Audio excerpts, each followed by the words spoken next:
Assalamualaikum warahmatullahi wabarakatuh. Perkenalkan, nama saya Muhammad Fikriyadi, NIM 22 2018 285. Di sini saya akan menyampaikan materi tentang pengertian pajak penghasilan badan dan simulasi perhitungan.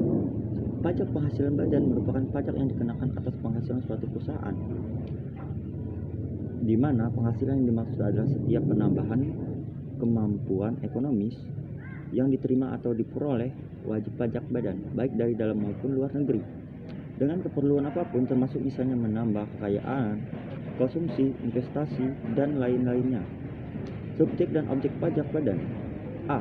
Subjek pajak badan. Subjek pajak badan adalah setiap badan usaha yang diberikan kewajiban untuk membayar pajak, baik dalam periode bulan maupun tahun, dan disetor ke kas negara berdasarkan undang-undang, ketentuan umum, dan tata cara perpajakan. Yang termasuk dalam pengertian badan adalah sebagai berikut: perseroan terbatas atau PT, perseroan lainnya, badan usaha milik negara atau BUMN, badan usaha milik daerah atau BUMD, badan usaha milik desa atau BUMDes, firma, kongsi, koperasi, dana pensiun, persekutuan, perkumpulan, yayasan, organisasi masyarakat, organisasi sosial politik, organisasi lainnya dengan nama dan bentuk apapun, lembaga dan bentuk badan lainnya, kontrak investasi kolektif, bentuk usaha tetap.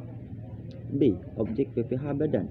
Objek PPh badan adalah penghasilan yang diterima atau diperoleh badan bagi subjek badan dalam negeri. Yang menjadi objek PPh adalah semua penghasilan baik dari dalam maupun dari luar negeri, sebagaimana yang tercantum dalam pasal 4 ayat 1 Undang-Undang PPh, yang meliputi hadiah dari kegiatan dan penghargaan laba usaha, keuntungan karena penjualan atau karena pengalihan harta atau selain tanah dan bangunan, penerimaan kembalian pembayaran pajak yang telah dibebankan sebagai biaya, bunga termasuk premium diskonto dan imbalan karena jaminan, pengembalian utang, dividen, royalti atau imbalan atas penggunaan hak, sewa dan penghasilan lain sehubung dengan penggunaan harta, keuntungan karena pembebasan utang kecuali sampai dengan jumlah tertentu yang ditetapkan peraturan pemerintah, keuntungan karena selisih mata uang asing, selisih lebih karena penilaian kembali aktiva tetap, iuran yang diterima perkumpulan dari anggotanya yang terdiri dari wajib pajak yang menjalankan usaha atau pekerjaan bebas, penghasilan dari usaha berbasis syariah, siklus Bank Indonesia. Jenis pajak penghasilan badan. Secara umum ada dua jenis pajak oleh wajib pajak badan, yaitu pajak penghasilan dan pajak pertambahan nilai. Kedua pajak badan tersebut terbagi lagi menjadi beberapa jenis, berikut penjelasannya. 1. Pajak penghasilan PPh, yaitu A. Pajak penghasilan pasal 21, B. Pajak penghasilan pasal 22, C. Pajak penghasilan pasal 33, D. Pajak penghasilan pasal 25, E. Pajak penghasilan pasal 26, F. Pajak penghasilan pasal 29, G.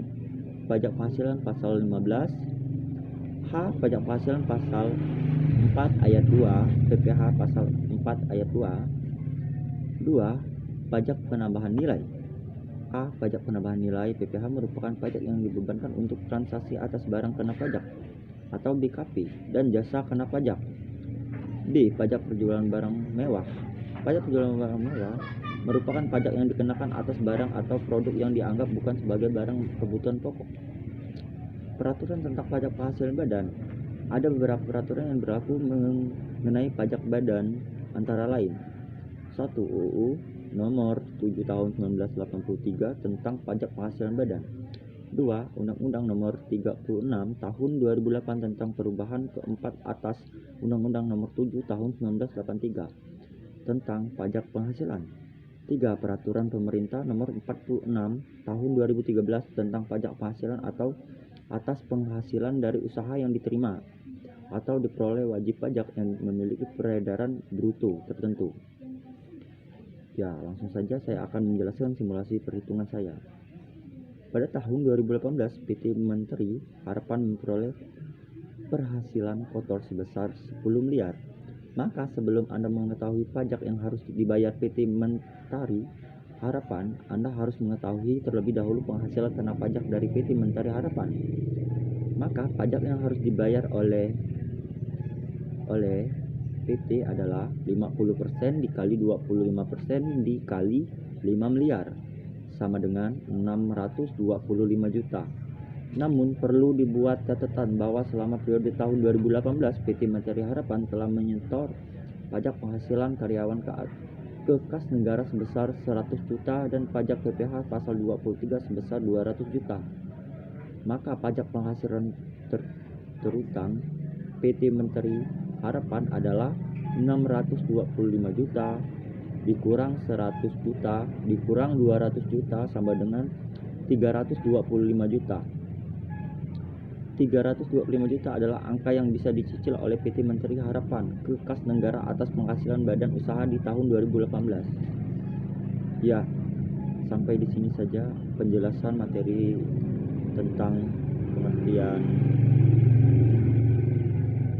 pajak penghasilan badan dan simulasi penghasilan.